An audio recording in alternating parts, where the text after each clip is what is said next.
केंद्र सरकार ने हाल ही में दिवंगत राष्ट्रपति प्रणब मुखर्जी के सम्मान में एक स्मारक बनाने की घोषणा की है। यह स्मारक दिल्ली के राजघाट परिसर में बनाया जाएगा, जो भारतीय इतिहास में महत्वपूर्ण व्यक्तित्वों की याद में समर्पित एक प्रमुख स्थान है।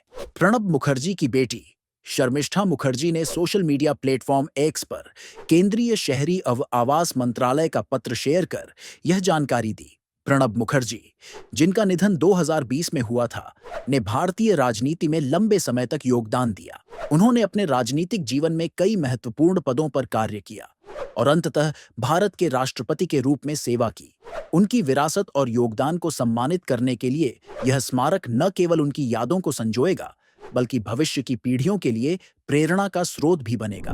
अमेरिका के नवनिर्वाचित राष्ट्रपति डोनाल्ड ट्रंप ने एक गंभीर चेतावनी जारी करते हुए कहा है कि अगर हमास ने 20 जनवरी से पहले बंधकों को रिहा नहीं किया, तो मध्य पूर्व क्षेत्र बर्बाद हो सकता है। यह बयान हमास द्वारा इजरायल पर किए गए उस हमले के संदर्भ में आया है, जिसमें साल 2023 में 12 लोगों की मौत हो गई थी और 250 लोगों को बंधक बना लिया गया था, जिनमें कुछ अमेरिकी नागरिक भी शामिल थे। इस चेतावनी से इस क्षेत्र में तनाव की स्थिति और भी गंभीर हो गई है और इसने अंतर्राष्ट्रीय समुदाय के बीच चिंता बढ़ा दी है। ट्रंप का यह बयान न केवल हमास पर दबाव बढ़ाने के लिए है, बल्कि यह इस बात का भी संकेत है कि अमेरिका इस मामले में किसी भी तरह की कठोर कार्रवाई से पीछे नहीं हटेगा। इंटरनेशनल क्रिकेट काउंसिल (आईसीसी) ने दिसंबर महीने के लिए भारतीय क्रिकेटर जसप्रीत बुमराह और स्मृति मंधाना को प्लेयर ऑफ द मंथ के लिए नामांकित किया है।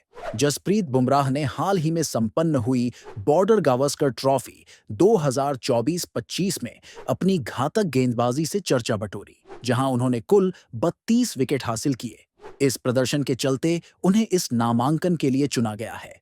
जसप्रीत के अलावा इस सूची में ऑस्ट्रेलियाई गेंदबाज पैट कमिंस और दक्षिण अफ्रीका के डैन पैटरसन को भी शामिल किया गया है, जो अपनी अपनी टीमों के लिए उत्कृष्ट प्रदर्शन कर चुके हैं।